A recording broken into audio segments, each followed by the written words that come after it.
안녕하세요. 저는 결혼하자마자 이혼녀 타이틀을 달게 된 새댁입니다. 저희 친정은 대가족인데요. 저는 동네에 금술이 좋기로 소문난 친정 부모 밑에서 컸습니다.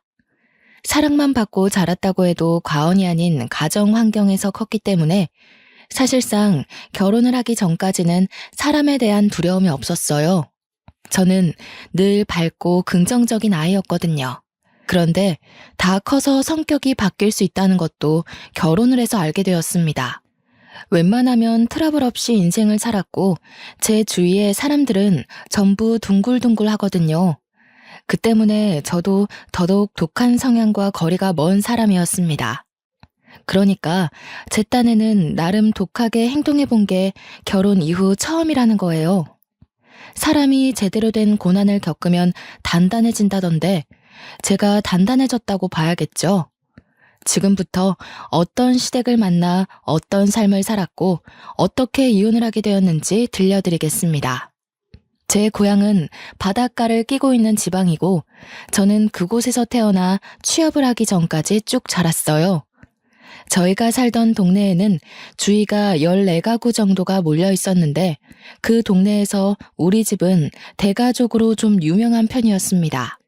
저희 친정 부모님은 인심이 좋아서 새로 이사 오는 가구가 있으면 꼭 오다 가다 인사를 하면서 인심을 베푸는 사람이에요. 그걸 보고 바람직하게 자란 우리는 총 6명의 남매였는데 태어나 보니 제가 5남 1녀 중에 막내더라고요. 딴 집에선 아들이 귀하고 아들 하나 얻으면 자식 농사로 족하다고들 했는데 저희 집은 딸이 귀한 편이었던지라 딸을 낳고 싶던 부모님이 제가 태어날 때까지 자식 농사를 부지런히 했다고 들었습니다. 그렇다고 친정 부모님이 아들을 나몰라라 한 건 아니었고 아들을 좋아하지만 딸을 무척 갖고 싶어 했다는 겁니다. 그건 아빠 엄마 둘 다 같은 생각이었대요. 그렇게 귀한 대접을 받고 태어난 저는 사랑을 정말 많이 받고 자랐습니다. 제가 태어났을 때 첫째 오빠는 이미 대학 입시를 앞두고 있는 나이였다고 했는데요.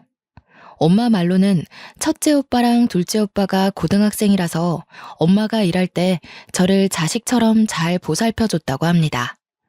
5명의 오빠들도 아들만 득실거리는 집안에 여동생이 나오니까 무척 조심스러웠대요. 여동생이 생겼다는 게 신기해서 제가 뒤집기를 하거나 밥을 먹거나 소리를 내면 그걸 그렇게 좋아하면서 관찰도 많이 했다고 했습니다. 솔직히 저는 하나도 기억이 안 나지만 어느 정도 기억을 갖기 시작할 나이부터 봐도 오빠들이 저를 무척 사랑해준다는 걸 느꼈기에 말만 들어도 이해는 되었습니다.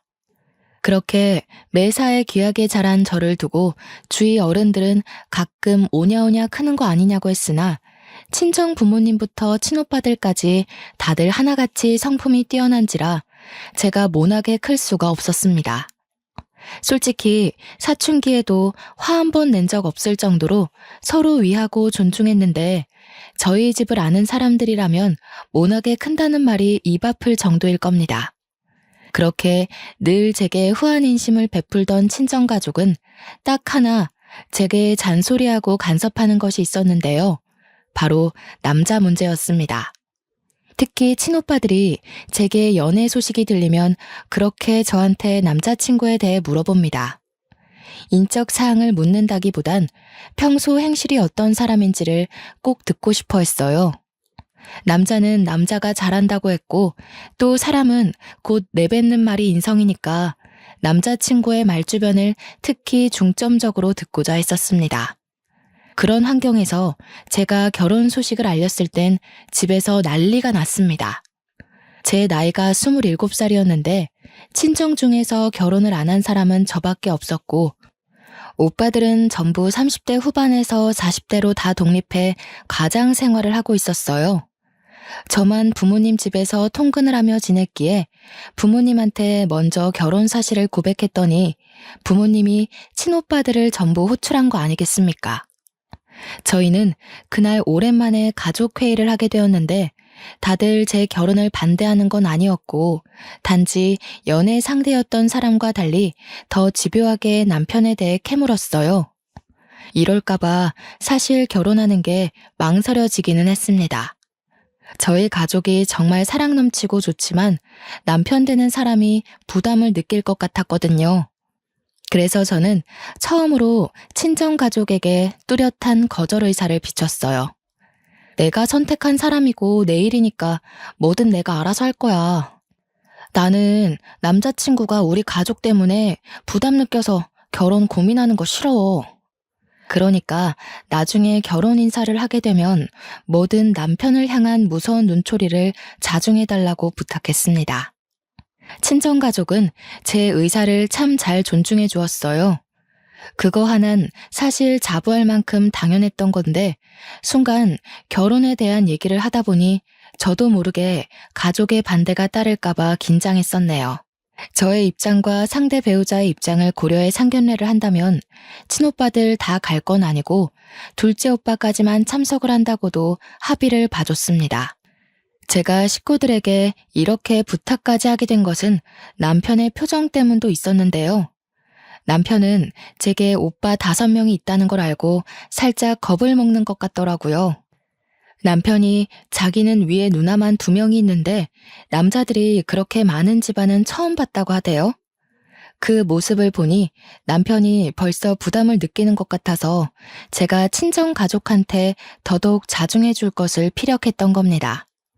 그 덕에 상견례를 잘 넘길 수 있었고 남편과 저는 무사히 결혼을 하게 되었습니다. 신혼생활은 시댁집에 신우가 아직 같이 살고 있어서 당연히 분가를 해야겠다고 생각했는데요. 그런데 신혼여행 다녀와서 방문한 시댁에서 제가 당황스러운 제안을 들었지 뭡니까? 너희 방 준비해놨다.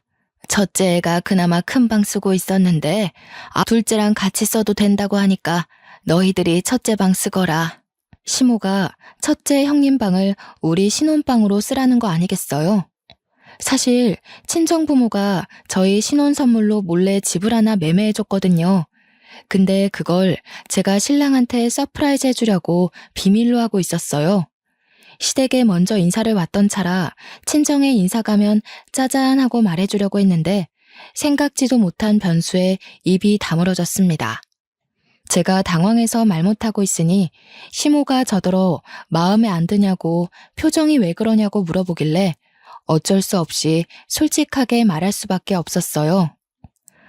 실은 친정 부모님이 저희 신혼 선물이라고 집을 한 채 해주셨거든요. 그래서 저희는 분가를 할 생각이었어요. 집에 형님도 2분 다 계시는데 저희가 들어오면 좁으니까요. 그래? 사돈네 사정도 우리랑 비슷해서 여의치 않을 텐데 무리를 하셨나 보구나. 그래서 그 집이 몇 평인데 그러니? 시댁 평수는 5식구 사는데 28평 정도였습니다. 그러나 친정 부모가 해준 우리 신혼집은 50평이었어요. 제가 결혼한다니까 친오빠들까지 돈을 모아서 하나 마련해 준 거라 제법 좋은 아파트였죠. 사실 이렇게 시누이 집 선물을 해주겠다고 하면 새언니들이 싫어할 수도 있다고 생각할 수도 있을 텐데 저희 새언니들은 친오빠들을 닮아 하나같이 전부 1등 신부에 성품흉한 사람이었습니다. 그래서 오히려 새언니들끼리 먼저 시누애기가 시집간다고 집 해주자는 얘기를 임모아했던 사람들이에요. 아이고 잘 됐네. 그럼 이 집은 새 주고 이참에 우리 다 같이 글로 이사하면 되겠구나. 그렇잖아도 애들이 다 크는 바람에 이 집에서 멀건 사람 5이 살기가 좀 답답했거든. 시모의 발언은 제게 날벼락과 같았습니다. 이걸 어떻게 거절해야 하나 고민하고 있던 사이 남편은 그런 시모 말을 말리지는 못할 망정 옆에서 시모 말에 동조하면서 박수까지 짝짝 치고 지 엄마 똑똑하다고 난리가 난 거 아니겠습니까? 할 수 없이 제가 남편을 따로 불러내서 같이 사는 건 좀 그럴 것 같다고 조심스레 말을 꺼냈어요. 왜? 우리 가족들은 며느리한테 고나리질하는 사람들 아닌데? 좀 봐. 살다 보면 당신 아마 처가에서 사는 만큼 편할걸? 남편은 자기 식구들을 너무 믿고 있었고 제게도 틀림없이 귀한 대우 해줄 거라 자신하고 있었습니다. 남편이 그렇게 생각하는 이유는 남편이 집에서 막내인데 아들이기까지 해서 평소 시부모한테 사랑을 많이 받고 자란 사람이기 때문인데요. 저는 시부모 마주한 것이 상견례 말고는 스쳐가듯 본 게 다인 채로 결혼을 했다 보니까 막내 아들을 향한 시부모의 애정이 얼마나 깊은지는 모르고 결혼했어요. 생각보다 시부모는 아들 바보였고 남편은 그런 시부모에게 보답하겠다는 효심이 가득하더라고요. 혼인신고에 결혼까지 해버린 거 첫날부터 싸움을 일으킬 수 없어 결국 저는 합가를 허락했고 다 같이 신혼집으로 이사를 가게 되었습니다. 이 사실을 친정에 밝혔더니 친정 부모님보다 친오빠들이 더 난리가 났고 그보다 새언니들이 더 들고 일어났어요. 걱정 끼쳐서 죄송해요. 제가 허락한 거니까 일단 제 선에서 어떻게든 잘 지내볼게요. 언니 오빠들이 해준 집인데 제 마음대로 한 건 정말 죄송해요. 그날 저는 친정 식구들을 진정시키느라 집집마다 전화를 5번이나 돌렸습니다. 그렇게 마음 단단히 먹고 시작한 시댁과의 동거는 시작부터 삐걱거리게 되었어요. 이삿짐을 옮기자마자 신우 둘이서 뛰어다니며 자기들 방을 고르기 시작했고 시부모는 집에서 단연 가장 큰 안방으로 알아서 기어 들어갔습니다. 졸지에 집주인인 저랑 남편은 남는 방을 가지게 되었는데 그 방도 둘이 사용하기엔 충분했지만 동선이 다소 불편한 구석에 있는 방이었어요. 짐을 정리하기도 전에 기운이 빠진 저는 시댁 사람들과 같이 신나 있는 남편을 또다시 불러냈습니다. 내가 이런 걸로 쪼잔하게 굴고 싶진 않은데 이 집 주인 우리 아니야? 안방까진 양보할 수 있지만 창가 쪽 방은 우리가 쓰고 싶은데. 아, 자기가 이해 좀 해줘. 우리 큰 누나 해 없는 곳 쓰면 잘 못 일어나거든. 그리고 글 쓰는 사람이라서 창밖을 봐야 집중력이 올라간대. 저희에게 남은 방이 어둡긴 해도 창문이 없진 않았는데 방 중에 제일 창문이 작아서 불편하긴 했거든요. 아무리 그래도 친정에서 저희 부부에게 준 선물이지 시댁에게 준 선물이 아니잖아요. 평생 쓸 방 한 칸도 제 마음대로 결정 못하는 건 좀 아니지 않나 싶더라고요. 그래서 남편한테 그럼 내가 큰형님한테 가서 말하겠다고 했더니 남편이 급히 저를 붙잡으며 말렸습니다. 큰 누나 워낙 예민해서 건들면 너만 화당할걸? 그냥 우리가 이 방 쓰자. 이 방도 넓고 좋은데 뭘. 당연히 먼저 방 차지하는 게 주인이잖아. 주인? 애초에 이 집은 우리 둘이 살라고 친정에서 마련해 준 거야. 여보 가족 편하라고 사준 게 아니라. 아무리 내가 합가를 허락했다고 하지만 이건 너무 무례하다고 생각해. 무슨 말을 그렇게 해. 이제 결혼도 했고 법률상 우리 다 가족인데 남남 마인드는 고쳐야지. 나도 처가를 내 가족처럼 챙길 거야. 이러면 여보만 우리 식구들한테 점수 까요. 내가 점수 올릴 수 있게 도와준대도 그러네. 그 점수를 나만 신경 써야 돼? 가족이라면 서로한테 더 예의를 갖춰야 되는 거 아니야? 우리 가족은 그렇게 지냈어. 이렇게 한마디 의사도 없이 남의 것 욕심 부리는 가족은 없었다고. 30년 가까이 다른 환경에서 자랐는데 종이에 글자 몇 개 적혔다고 덜컥 가족이라 선심 쓰는 사람이 어딨겠어? 남편은 제 자극적인 말에 서운함을 넘어서 화가 났는지 저를 외면하고 밖으로 나가버렸습니다. 그리고 남편은 큰형님한테 필터링 없이 제가 이 방 갖고 싶어 하니까 나오라는 식으로 제 의사를 전해버렸어요. 그리곤 방 밖에 나와서 그걸 지켜보고 있는 제게 오더니 이제 됐냐? 속 시원해? 라고 말하곤 담배 피러 가버렸습니다. 이런 식으로 말해버리면 제 입장이 뭐가 되겠어요? 어이가 없어서 황당해 말을 잃었는데 그때 큰형님이 다가오더군요. 내 행동이 마음에 안 들었으면 나한테 직접 따지지 그랬니? 남동생 시켜서 감정 소비하게 하지 말고. 너희 집에서 집 줬다고 벌써 으쓱거리려나 본데 우리 그런 걸로 쫄 사람 아니거든? 집 해왔다고 으쓱거리는 게 아니고요. 제 상식선에선 형님 행동이 이해 안 가서 그래요. 형님 나이 37살이시죠? 저희 새언니들도 대충 그 정도 나이들 되는데 진짜 어른스럽거든요. 뭐라고? 지금 나더러 어른스럽지 못하다는 거야? 한참 어리다 해서 철없는 건 아닌가 했는데 진짜 건방지네. 아, 언니, 됐어. 괜히 이사 첫날부터 입씨름 하지 마. 그냥 언니가 내 방 쓰고 내가 저기 남는 방 쓸게. 올케가 굳이 이미 정해진 방 뺏고 싶다는데 그렇게 해줘야지. 형님들 둘은 대놓고 제게 꼽주면서 기분 상했다는 티를 다 내며 짐을 옮겼습니다. 상견례 내내 한마디도 안 하고 있더니만 이런 사람들인 줄은 상상도 못했어요. 제가 형님들 정보를 물었을 때 남편이 겉모습은 세 보여도 마음이 여린 사람이라고 했는데 여리긴 개뿔이었습니다. 시작부터 이러는 시댁의 태도를 보니 당장이라도 합가를 무르고 싶었지만 토라진 남편을 수습하는 게 일단은 우선이었어요. 담배 피러 나가서는 저녁 먹을 때까지 안 들어오는 남편을 기다리다가 전화를 해보았습니다. 다행히 전화는 받더군요. 제가 평생 집 밖에서 살 거 아니면 들어오라고 했더니 그제야 들어온 남편은 제게 말 한마디 안 하고 계속 토라진 채 행동했습니다. 밥을 먹는 내내 그랬어요. 집이 넓으니까 거실에 널찍하게 앉아 식사를 할 수 있었는데 하하호호 떠들며 TV 보는 시댁을 보니 마치 제가 객식구인 느낌이 드는 거 있죠. 거기다 남편까지 삐져서 절 외면하고 있으니까 더 투명인간 된 기분이었습니다. 남편은 자기 식구들이랑 같이 있어서 그런지 과거 연애 때처럼 저를 위해 다 해줄 것 같은 마인드는 더 이상 없었습니다.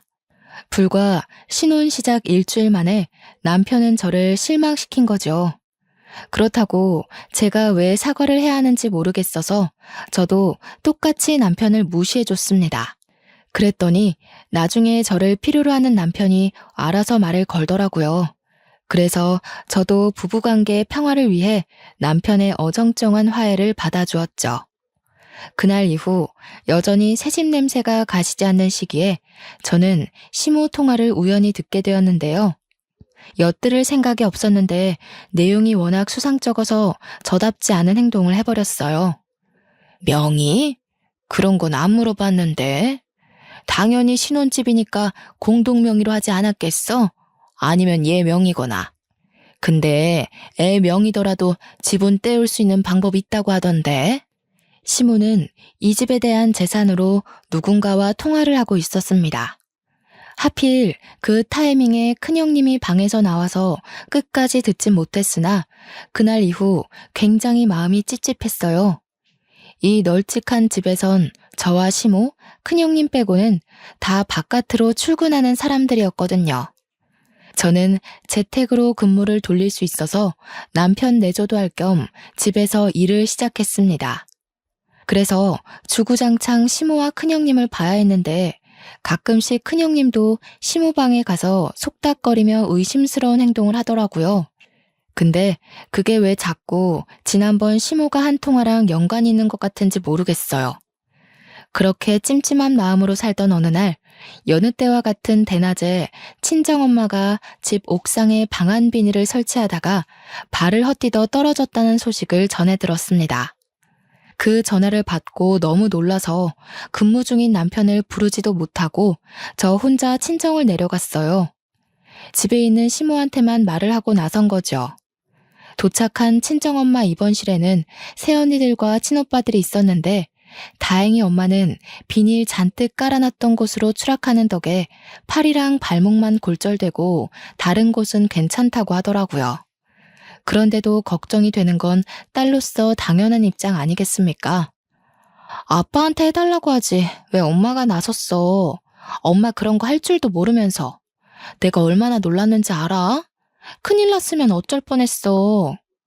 괜히 이제 막 결혼한 세대까지 내려오게 했네. 미안해서 어쩌누. 요즘 사는 건 어때? 사돈댁이랑 사는데 불편한 건 없어? 살림살이 어려운 건 없고? 엄마는 오히려 절 걱정하면서 살림 서툴러 시모한테 혼 안 나냐고 농담조로 물어보았습니다. 그 때문에 어느새 이야기의 화제는 제 쪽으로 몰렸고 새언니들도 저의 결혼 생활을 궁금해했어요. 새언니들 생각엔 제가 시댁과 합가를 했으니 분명 말 못할 스트레스가 있을 것 같다고 확신했나 봐요. 제가 그때 결혼한 지 한 달 차였습니다. 저를 걱정하며 바라보는 눈빛들이 너무 많아서 아무 일 없다고 말할 수밖에 없었어요. 또 다친 엄마가 저 때문에 마음고생까지 할까봐 차마 그 상황에선 그 어떤 고백도 할 수 없겠더라고요. 새언니들은 제 입장을 이해하는 건지 제가 떠나기 전에 몰래 저한테 용돈을 찔러주면서 힘든 일 있으면 언제든지 연락하라고 했어요. 언니들이 달려오겠다고요. 그날 그래도 친정 식구 만나는 덕에 든든한 힘을 얻고 귀가를 할 수 있었습니다. 그러나 여기서 뜻밖의 문제가 발생할 줄은 몰랐는데요. 저는 분명 시모한테 친정 가서 자고 올 거라는 말을 한 적이 없거든요. 그런데 밤늦게 집에 도착을 했더니 우리 동 아파트 입구가 시끄럽더라고요. 가까이 가봤더니 낯익은 얼굴들이 보였고 시모가 웬 낯선 아가씨 손을 잡고 있는 걸 발견했습니다. 심지어 남편도 그 여자 앞에서 얼굴을 붉히며 늘 감사하다고 고개를 숙이고 있었어요. 남편 얼굴이 붉어진 건 불빛이 밝아서 잘 보일 수밖에 없었죠. 저는 그걸 바로 아는 체 하지 않고 몰래 다가가서 무슨 상황인지 확인을 해봤습니다. 아유, 우리가 더 고맙죠. 변호사님이 발벗고 나서서 저희를 도와주시는데 어떻게 대접을 안 했겠습니까? 식사가 입에 맞았는지 모르겠네. 너무 맛있었어요, 어머님. 제가 아직 해드린 것도 없는데 이렇게 대접을 받아도 되나 싶네요. 이런 부분도 나중에 사모님 알게 되시면 문제될 수 있거든요. 변호사? 분명 처음 보는 저 아가씨는 변호사라고 했습니다. 시모가 변호사 만날 일이 뭐 있겠나 싶더라고요. 그때 그와 동시에 잠깐 잊고 있었던 지난날 시모의 의문스럽던 통화가 떠올랐어요. 저의 의문은 그들의 계속되는 통화에서 대충 감이 잡히기 시작했는데요. 시모는 신혼집 명의에 대해 계속 조사를 하고 있던 중이었고 집이 제 명의로 되어 있다면 얼마나 재산 분할이 가능한지, 혹시 재산 분할을 위해 어느 정도의 기간이 필요한지 등등을 묻고 있었습니다. 변호사는 어디서 온 여자인지 똑부러지게 답을 잘하더라고요. 저 변호사 말을 들어보니까 시댁은 제 집 재산을 노리는 것 같았고 이대로 가만히 있으면 제가 바보같이 돈을 내주는 입장이 되는 거 있죠. 저 변호사가 아무리 똑부러진다고 한들 시모를 돕는 입장이다 보니 제게는 그저 모든 게 불의로만 보였어요. 저는 더는 듣지 못하고 시모 앞에 나타나 이게 무슨 말이냐고 묻고 따졌습니다. 시모뿐만 아니라 시댁 식구 다 소스라치게 놀라면서 당황했는데 그 상황에서 남편이 저를 데리고 허겁지겁 자리를 뜨더라고요. 뭐 하는 짓이야? 명의? 나 모르는 사이에 내 집 팔아서 뭐 하려고 했어? 우리 지금 신혼 아니야? 대체 다들 나 몰래 무슨 속셈인 거야? 속셈은 무슨 속셈. 엄마 개인적인 일이야. 괜한 오해하지 마. 우리 집 명의 아니고 엄마 아는 지인이 물어봐서 대신 소개해주는 거라고. 잘 알지도 못하면서 따지고 드는 성격은 갑자기 어디서 생긴 거야? 내가 바본 줄 알아? 이혼 얘기, 재산 분할 얘기까지 다 들었는데 내 일이 아니라고? 우리 집 얘기가 아니라고? 내가 직접 어머님한테 가서 따져볼까? 그러기만 해봐.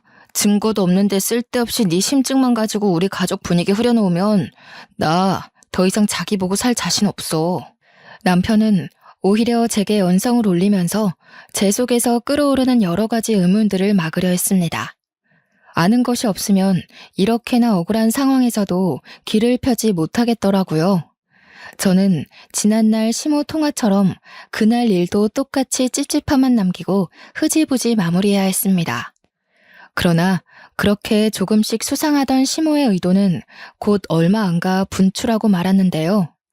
제가 회사에 잠시 볼 일 있어 외출을 했다가 집에 지갑을 놓고 오는 바람에 20분 거리를 다시 돌아간 적 있었거든요.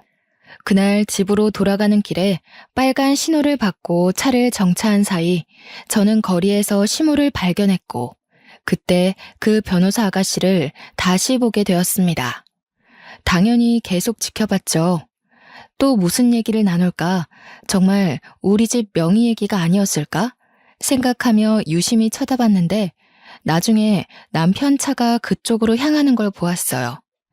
지난날 물증이 없어서 남편한테 더 따져들지 못했지만 아무리 생각해도 남편의 증언이 앞뒤 맞지 않는 거예요. 시모 아는 사람의 명의 얘기라면서 남편은 왜 자꾸 필요한 건데요. 게다가 남편은 출근 시간이었습니다. 반차를 썼는지 연차를 썼는지 어쨌든 회사를 나와서 저렇게 사적인 만남을 가졌다는 거죠. 저한텐 일말에 얹을도 없이요. 신호가 바뀌고 클락션 소리에 저는 다시 차를 출발해야 했지만 집이 아닌 그 식당으로 방향을 틀었습니다. 남편과 시모가 변호사를 데리고 나란히 한 식당에 들어가는 것까지 봤기 때문이었어요. 그리고 제가 막 시동을 껐을 때 저는 남편이 그 변호사의 손을 잡는 것까지 목격하게 되었어요. 그 사실을 알자 저는 이 만남에 대해 가지고 있던 본래 생각을 완전히 틀어버렸는데요. 재산 목적인 줄 알았던 만남에서 불륜의 향기를 눈치챘습니다. 그래서 바로 휴대폰을 들고 가게로 들어갔죠. 제가 들어오는 줄도 모르고 셋은 아주 신나서 대화를 나누더라고요.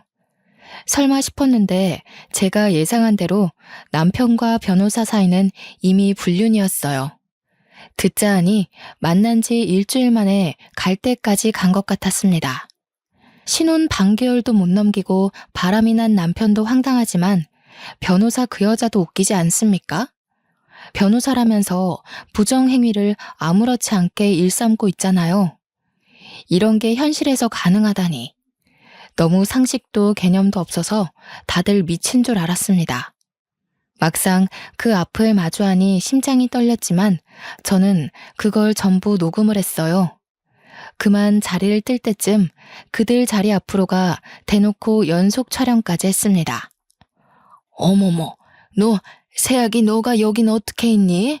너 아까 회사 간다고 나갔잖아. 이젠 시애미 뒤 밟으려고 그런 거짓말까지 하는 거야? 생각하시는 것부터가 좀 생이시네요. 지나가는데 어머님이 제 눈에 들어와 주더라고요. 새 며느리 데리고 남편 불륜 만들어주고 있길래 소송해야 될 것 같아서 따라왔어요. 이 여자가 남편 상간녀 맞죠? 뭐 하는 짓이야? 사진은 왜 찍어? 차라리 나한테 뭐라 그래. 수진 씨는 아무런 잘못 없어. 당신이 생각하는 그런 거 아니니까 나가서 얘기하자고. 불륜짓 할 거면 차라리 우리 동네를 떠서 하지 그랬니? 이러니 불륜도 모자란 사람들은 감히 저지르는 게 아니라고 하지. 저기 변호사님? 정의랑 앞다퉈 싸워야 할 변호사가 왜 불의에 뛰어들어서 스스로 명을 단축하세요? 어디 회사예요? 신고 좀 할게요.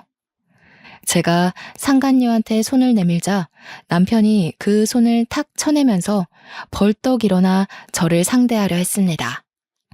무섭게 쳐다보면서 눈빛으로 절 제압하려고 했는데요. 그 시선에 더 이상 저를 여자로 보는 마음이 안 담겨 있더라고요.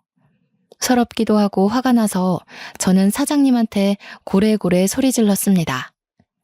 사장님, 여기 불륜 커플 있어요. 이 사람들 여기 옆에 아파트 주민이거든요. 장사하는데 더러운 기운 붙기 전에 얼른 쫓아내는 게 좋겠어요. 비싸고 이미지 좋은 식당이라서 당시 주위에 손님들이 많았는데 저희 때문에 곧 분위기 산만해졌습니다. 당황한 사장님은 찾아와서 시모한테 양해를 구하며 나가달라고 했어요. 제대로 식사도 못한 것 같은데 쫓겨나게 된 셈이었죠. 거기다 대고 저는 대놓고 비웃어준 뒤에 식당을 나와버렸습니다. 그리고 그날 저녁 저는 시댁과 일대 다수로 개싸움을 벌였고 시댁 사람들은 어떻게든 저의 휴대폰을 사수하려고 난리를 피웠습니다. 왜 이렇게 다들 난리세요? 집 얘기는 발뺌하더니 불륜은 차마 못 그러겠나 봐요. 아, 제가 지금 소송해서 이혼하면 재산 못 가지죠? 아직 이 집 문제 해결 못 하셨나 보네. 그렇게 유능한 변호사는 아닌가 보죠? 새파랗게 어린 것이 감히 시애미한테 모욕을 줘? 집에 막둥이로 갔다더니 아주 오냐오냐 자라서 싹수가 없구나. 어디 어른을 그런 식으로 개망신을 줘? 집안에 막둥이로 큰 남편도 싹수가 없어서 불륜을 저지르는데 자식이 엉망으로 크면 부모된 도리로서 어머님이 정신 똑바로 차리셔야 되는 거 아니에요? 왜 자식더러 인생 망하라고 등 떠밀어요? 어머님 지금 어머님 얼굴에 똥칠한 거예요. 아세요? 제 말에 반박할 말이 없었는지 시모가 손을 올리더라고요. 제 머리통을 후려치려고 손을 들길래 그걸 슬쩍 피해버리니 시모가 자기 힘에 못 이겨 제대로 구부러졌습니다. 그러자 시부랑 형님이 시모를 챙기면서 저를 엄청 째려보더군요. 옆에서 남편은 저한테 따지면서 시부모한테 건방지게 굴지 말라고 호통을 쳤는데 그러면서 계속 휴대폰을 요구했습니다. 저는 그들 앞에서 휴대폰 잠금 장치를 다 풀어 보여줬고 그대로 창가로 가 그걸 창문 밖으로 내다버렸죠. 내 폰이 비싼 거라 동네 애들이 지나가다 주우면 지네 부모님한테 가져갈 거야. 그럼 어른들이 폰 주인 찾아주려고 폰을 열어볼 거고. 그렇게 되면 여보랑 어머님 행실도 동네방네 소문나겠네? 여기 반상에 안 나가는 아줌마들 없는 거 알지? 그 식당이 저희 아파트와 가까운 곳이라서 동네 주민도 많았거든요. 그래서 조금만 소문이 나도 직접 현장을 목격했다는 목격자가 나올 겁니다. 게다가 친정에서 부모님께 보고 배운 것처럼 저도 동네 주민들과 안면트기만 하면 인사하고 지냈는데요. 그 덕에 우리 동 아파트 주민 아줌마들은 대부분 제가 몇 호 세댁인지 알고 있었어요. 그 중에서 아파트 부녀회장을 알고 지냈던 게 저의 신원을 알리는데 큰 몫을 했죠. 휴대폰이 밖으로 노출이 되자 깜짝 놀란 남편과 식구들은 허겁지겁 집 밖을 뛰쳐나갔고 저는 진작에 빼놨던 유심칩을 들고 옛날에 쓰던 폰을 찾아서 꽂았습니다. 클라우드에 저장된 사진까지 다 찾아서 친오빠 새언니끼리 모여있는 채팅방에 뿌려버렸어요. 역시나 식구들은 난리가 났고 당장 저희 신혼집을 찾아오겠다고 했습니다. 당시가 너무 늦은 새벽이었던지라 저는 식구들에게 다음날 아침에 와줄 수 있냐고 부탁했어요. 당장이라도 쫓아와 시댁 식구를 뒤집어버릴 준비를 하던 가족들은 저를 위해 몇 시간을 더 참아주었습니다. 그리고 하나 더. 저는 부녀회장 어머님께 전화를 드렸어요. 서로 연락처를 주고받았기 때문에 부녀회장 어머님은 저를 바로 알아채셨고 제 사정을 알고 나서 자기 일처럼 열을 내주기까지 했습니다. 감히 우리 아파트에 그런 더러운 기생충이 살고 있었단 말이야? 걱정 마 세댁.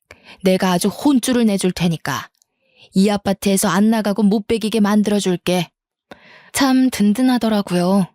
주변 사람들에게 친절한 도리나 인사만 하고 지냈을 뿐인데 이렇게 선뜻 도움을 주겠다고 하니 문득 친정 부모님께 이런 성품을 물려준 걸 감사하게 생각했네요. 제가 모든 걸 끝낸 다음 시댁 식구들이 다시 돌아왔는데 버려진 휴대폰을 찾은 것만으로 다시 제게 떵떵거리더군요. 그렇게 다음날 아침 새벽 대바람부터 저희 집에는 초인종이 울렸고 자던 식구들이 전부 피곤에 찌들어서 눈을 떴습니다.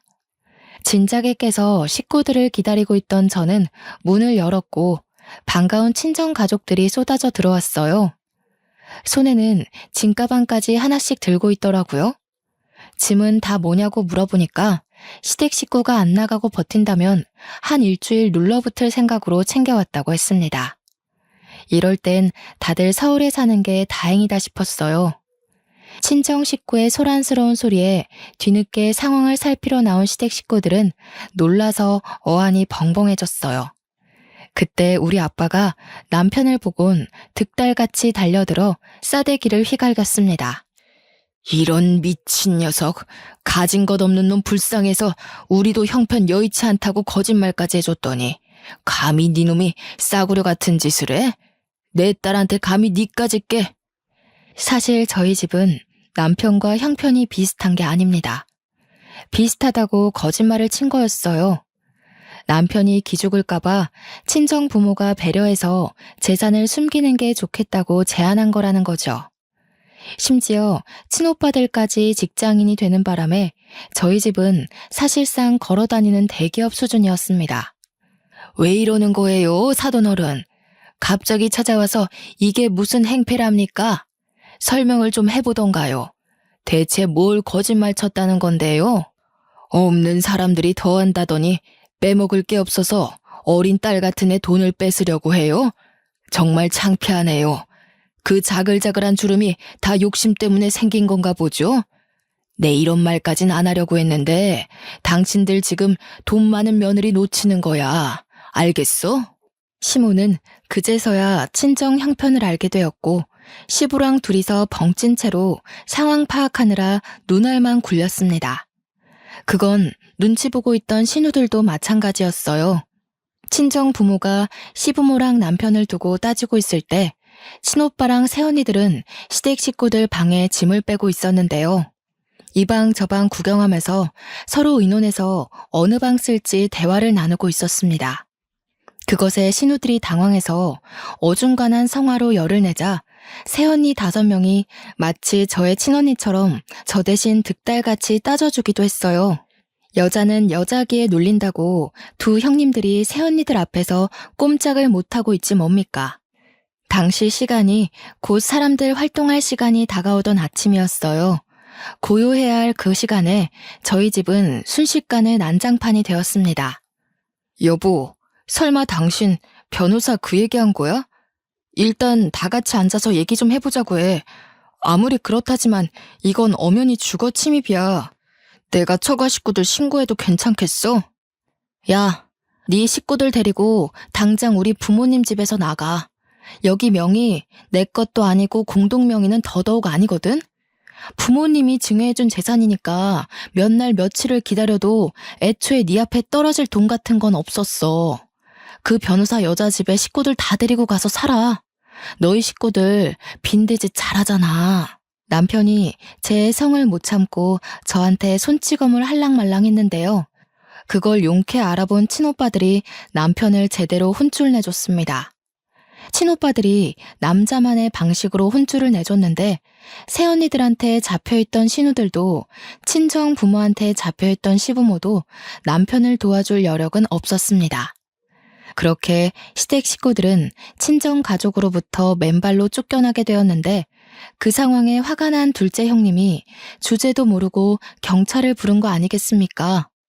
이미 그때는 아파트 전체에 남편 불륜이 소문난 상황이라 아침부터 주민들은 저희가 사는 호수를 기웃거리고 있었어요. 때마침 금방 온 경찰에게 저는 지지 않고 나서서 말했죠. 이 사람들 불륜 가족이고 제 재산 도둑질 하려 했다고요. 경찰까지 오는 바람에 더 핫한 이슈가 된 상황에서 저희는 아파트 입구로 내려가게 되었고 거기서 시댁 식구들은 주민들에게 손가락질을 받았습니다. 그러자 시모가 얼굴에 열을 올리면서 변호사 부를 거라고 상간녀한테 연락하더라고요.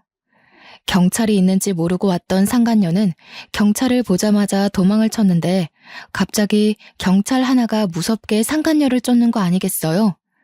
금방 붙잡힌 상간녀는 그대로 수갑이 채워졌고 다시 경찰차 있는 쪽으로 끌려왔습니다. 이게 무슨 상황인가 했더니 알고 보니 상간녀가 사기꾼이었더라고요. 변호사가 아니라 사법고시 떨어져서 어줍잖은 사법지식으로 이렇게 사기를 열어쳤던 여자라는 겁니다. 경찰에도 신고가 몇 번 들어왔었대요. 그 사실을 알고 충격받은 시모가 뒷목 잡고 쓰러지고 남편은 상간녀한테 호통치고 난리가 났었습니다.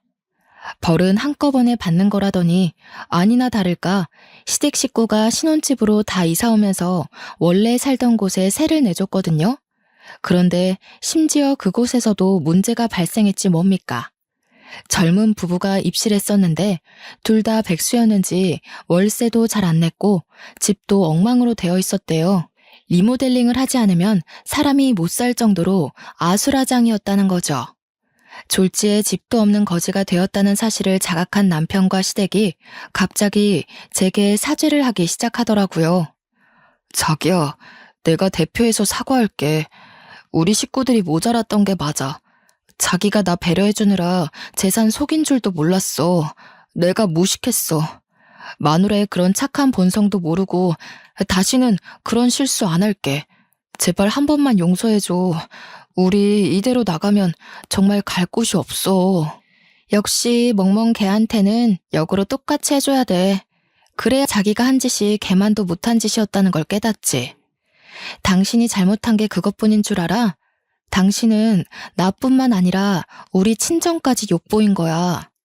당신 하나 때문에 나는 빨간 줄이 그였고, 그런 나를 보면서 우리 친정 식구들이 대신 미안해하겠지. 나는 그때마다 당신 같은 쓰레기를 못 알아본 걸 후회할 거야. 우리가 왜 당신들 때문에 이런 감정을 감수해야 되는데. 저는 마지막으로 제발 거짓골로 살아달라고, 그래야 내가 친정에게 덜 죄스러울 것 같다고 쐐기를 박았습니다. 이웃분들도 시댁에게 쌍욕을 하더군요. 다들 저더러 더 이상 저런 사람들 말 들어주지 말고 얼른 올라가라고 하길래 저는 시댁을 무시해준 뒤 식구들 데리고 집에 올라와 버렸네요. 그렇게 결혼 3달 차 만에 이혼을 하게 된 저는 이혼도 얼굴 보고 합의하기 싫어서 소송을 했습니다. 상간녀 소송까지 하는 바람에 위자료를 두둑히 챙겼죠. 그리고 그 신혼집에는 친정 부모님이 이사를 와서 살기로 했습니다. 친정 부모님만 지방에 계속 계셨는데 일할 때만 왔다 갔다 하기로 했어요. 친정 부모님 말로는 자기네들이 서울 나들이 좀 하고 싶어서 당분간 서울집에 지낸다고 했지만 상심했을 저를 위해서 신경 써주시는 게 느껴졌습니다. 얼마 뒤 저희는 식구들 다 모여서 대가족 모임을 가졌어요. 고향집에선 식구들이 다 모이려면 펜션 하나를 빌려서 놀아야만 했는데 51평 아파트에 사니까 굳이 따로 돈 들이고 장소를 잡지 않아도 돼요. 그거는 참 좋더라고요. 다들 저 위로해준다고 자주 집을 방문해주는데 얼마나 시끄럽고 북적거리는지 모릅니다. 시장통이 따로 없다니까요. 그래도 정신없이 떠들어주는 식구들이 있다 보니 상실감은 빨리 잊혀지더라고요. 제가 결혼한 지 3달 만에 이혼했다 보니까 아무래도 실패한 것에 대해 자존감이 낮아져 있었거든요. 가족들은 다 제 짝 만나서 잘 사는데 나만 이 모양 이 꼴이네 싶어서 혼자 방에서 운 적도 있었습니다. 제가 울었다는 걸 남자 식구들은 잘 몰랐는데 신기하게도 엄마랑 새언니들은 바로바로 알아채더라고요. 그래서 남자 식구들 빼고 제 방에 둘러앉아서 같이 욕도 해주고 제 고민도 들어주고 응원도 받고 그렇게 지냈습니다. 주위에 제 편이 많다 보니까 제가 하고 있는 걱정과 불안이 괜한 것이란 생각도 들었어요. 제게 중요한 사람은 헤어진 전 남편이 아니라 우리 친정 가족인데 그걸 잊었네요.